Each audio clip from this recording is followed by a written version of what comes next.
iyo mugitekereze kandi mukiteho. Impamvu insengero zacu bazifunze mu gihe cya corona nuko ntihagire umuntu uzakubesha cyangwa akosha sinkeneye ibintu nzafashika kuri YouTube nzirebera umupasiteri nikundira. Niyo mpamvu bigezweho kuvuga ngo urusengero ntacyo rumaze. Ni ikibazo umuntu yakwibaza.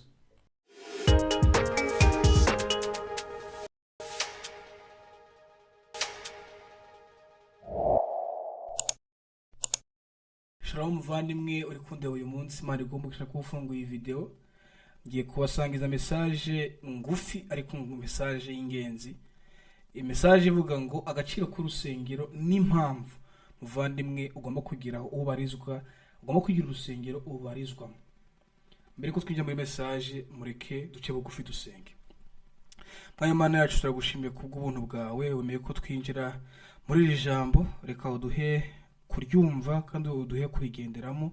Reka muvandimwe ugiye kureba iyi video umugisha, nuzayireba wese uzamuha mu izina rya Yesu, amen. Urusengero ni ikintu gikomeye muvandimwe kandi cy'agaciro mu buzima bw'umukristo. Kubaho udafite urusengero ni erere ikomeye kandi izakugiraho ingaruka. Muri iki gihe byabaye normale, abantu bavuga ko nta kibazo, bumva yuko kujya mu rusengero ni ibintu nyine biraho, ntabwo ari ibintu bya important. Ariko urusengero rufite ikintu gikomeye kivuze ku muntu umukristo, kandi Imana yahaye urusengero agaciro gakomeye. Nawe ugomba guha urusengero agaciro gakomeye mu buzima bwawe nk'umukristo. Ndavugana n'abakristo uyu munsi mbabwira yuko kutagira urusengero ni erere ikomeye kandi zakugira ingaruka itari nziza. Tugiye kureba mu gihe cya kera rero urusengero rwari rufite, no muri gihe cyacu rero urusengero rwagira, kugira ngo nawe ubwawe ubone yuko urusengero rufite agaciro muri societe kandi rufite agaciro kuri wowe ubwawe nk'umukristo uri umumemba w'urwo rusengero. Kera urusengero tubona yuko mu gihe cy'abayuda cyangwa cy'abayisiraheli igihe bavaga muri Egiputa y'i Kanani, Imana yabanye nabo binyuze muri forme y'ihema ry'Imana. Nibyo tubona mu gitabo cyo kuva igice 25:8 handitse ngo kandi bandemere ubuturo bwera nturi hagati muri bo. Urusengero icyambere rugaragaza cyangwa icyambere ruri ni ubuturo bw'Imana. Imana yabanye nabo muri ubu buryo kugeza igihe Imana Salomo yayubakiye inzu ari rwo rusengero mu gihe cya Salomo, ari rwo rusengero rwa Salomo. Imana yabanye nabo muri buriya buryo kandi Imana yemeye yuko bayubakira inzu. Rero Imana, urusengero ni ubuturo bw'Imana. Kutagira aho uhurira n'Imana, kutagira ubuturo bw'Imana ujya guhuriramo n'abavandimwe bawe cyangwa n'abakristo bavandimwe bawe ujya gusabana nabo, buri muri erere ikomeye. Kandi agakiza kawe ufite kazaba kari shalom, kazaba koroshe. Ako gakiza kawe ntabwo kazaba gakomeye kandi kazagira ute n'igihe kigera ugeze mu bibazo, navuga ngo ku jambo navuga rikomeye kazapfa bitewe nuko ntufite abantu bagukomeza mu gakiza kawe. Icya kabiri, urusengero mu gihe cya kera rwari centre y'umuco, amateka n'amategeko. Kugira ngo ubone Abisirayeli, centre ya education, centre y'ibintu byose byaganishaga hehe ku rusengero. Niho bigishirizaga amateka, niho bigishirizaga education cyangwa amashuri, niho bigishirizaga amategeko. Icya gatatu, urusengero rwari ubuhungiro. Tubisanga mu gitabo cya mbere cy'Abami igice cya 8 mu isengesho rya Salomo, bwavuga ngo Mana nitugenda tugatwarwa nk'imbohe, tukagira ibyago mu gihugu, abantu bagasenga baje muri uru rusengero cyangwa barege kuri uru rusengero, ngo Mana uzatwibuke udukirize igihugu. Urusengero rufite important role mu buzima bw'umukristo atagomba kwirengagiza.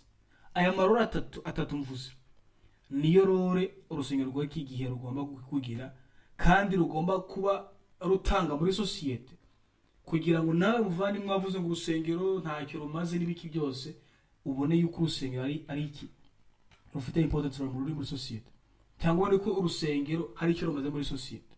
Abakristo ba kera muri ibihugu bya Finland, mu bihugu by'Uburaya, muri Amerika, bazanye impinduka ikomeye binyuze mu rusengero. Nibo batse amashuri, nibo batse ama university akomeye, university nigamo ya Turuku, nibo bayubatse, yatangiye ari university y'ishuri rya Bibiliya. Kumva ko abantu bakoze ibintu bikomeye bitewe nuko bari abakristo binyuze mu isengero zabo, bubaka ama institution na none muri iki gihe cyacu akiriho.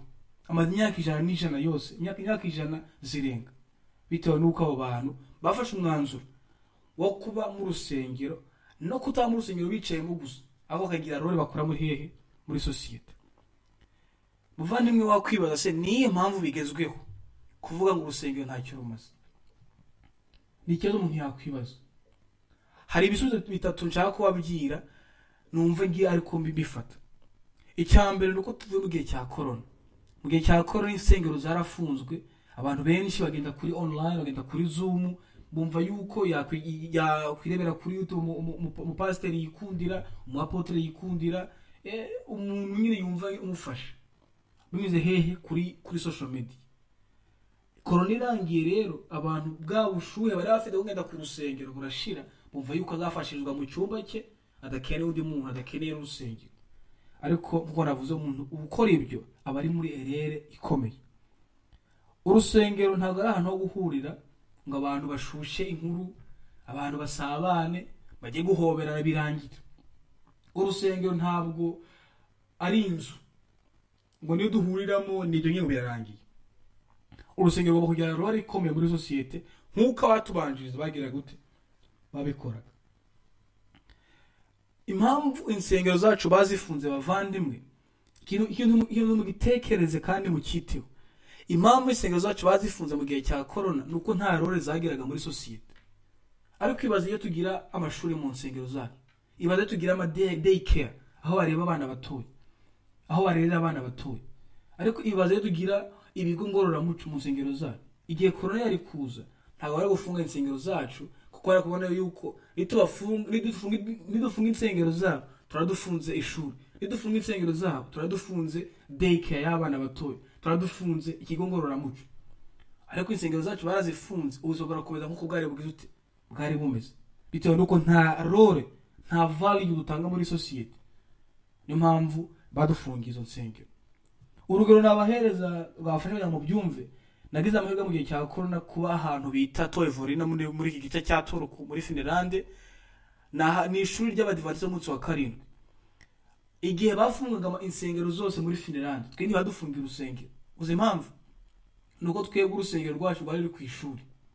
Twasengeraga mu ishuri, twariraga mu ishuri, twabaga mu ishuri.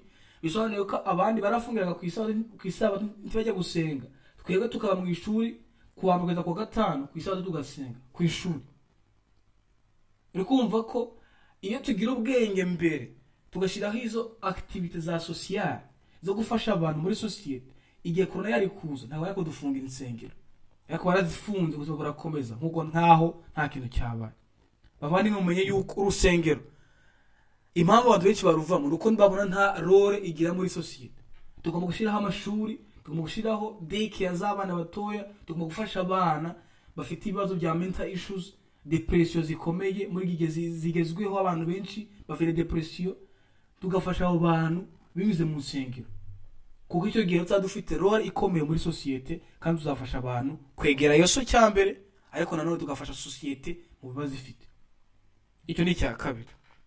Icya gatatu nuko hari imyuka mibi ishaka kugira ngo yambura abantu burere, yambura abantu y'Imana, binyuze kubavana mu rusengero. Impamvu urusengero niryo rerero. Icyambura urusengero ni nahantu umuntu arererwa. Impamvu nuko iyo umuntu avutse ubwa kabiri, iyo umuntu akijijwe bavuga ngo avutse ubwa kabiri, bikaba bisobanuye ko umuntu avutse ubwa kabiri abaye uruhinja. Iyo umuntu avukiye mu gakiza ntabone uburere kagakiza afite tikagaragara, yarashusho y'Imana yagomba kugira ntayigira bitewe nuko ntiyagize uburere. Niyo mpamvu tugomba kumenya yuko urusengero ni important. Umuntu udagira urusengero navuga ngo ni nk'umuntu wavutse avukira ku gasozi, ababyeyi be baramuta, atangira kubaho wenyine akiri uruhinja rutoya, ari umwana mutoya akiri uruhinja. Navuga ngo uwo mwana wavutse muri ubwo buryo kugira ngo azabeho birakomeye.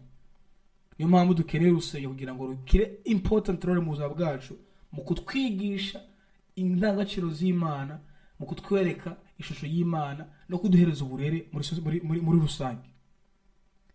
umuntu urugero twabona ni Samweli mu gitabo cya mbere cya Samweli cya 12 bitewe n'uburere bwe kubera yakuriye mu rusengero ngo igihe cyaragaze agiye gutanga agiye kuva ku buyobozi bamusabye umwami ngo yakura abantu arabwira ngo nimuze mwese duhure, niba hari umuntu nagiriye nabi, niba hari umuntu nambuye, niba hari umuntu akoreye nabi, niba hari umuntu ufiteho ikibazo ngo nazambwire imbere y'abantu ndamusaba imbabazi, niba hari nambuye ndamwishura. Bitewe n'uburere yari afite Samweli kubera gukurira mu rusengero, kubera kugira ishusho y'Imana, ngo muri congregation yose ngo habuzemo umuntu n'umwe umushinze icyaha, bitewe n'uko yagize uburere bwiza kandi yakuriye mu rusengero.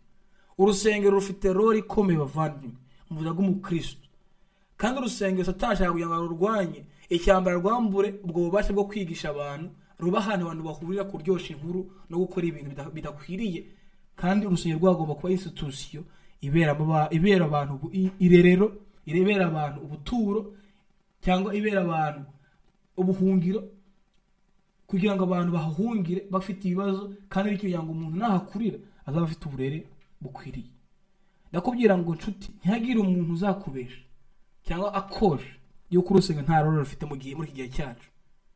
Ndakubwira nshuti, wowe ubwawe umenye yuko ari important kugira aho barizwa mu rusengero, aho ukurira, aho urererwa.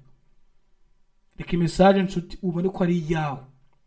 Niba wumva iyi mentality yaraje mu mutwe wawe kuvuga ngo sinkeneye ibintu, nzafashishwa kuri YouTube, nzirebera umupasiteri nikundira, ngo ibyo bihagije. Ukeneye urusengero kandi ukeneye ahantu barizwa. Ukeneye pasiteri umuntu ubona agakurera, akakwereka indangagaciro z'Imana. Reka iyi message nshuti umenye ko ari yawe, kandi Imana igufashe kugira ngo uyikurikize. Reka uyisangize ku bantu bose, uyisangize ku bantu bafite ikibazo kuri Instagram, kuri WhatsApp. Imana igufashe kubikora. Kandi ndagusabye nshuti kiri kuri WhatsApp aho tugira Bible study ku wa gatanu saa 5 za nimugoroba muri Finland. Imana iguhe umugisha mu izina rya Yesu. Amen.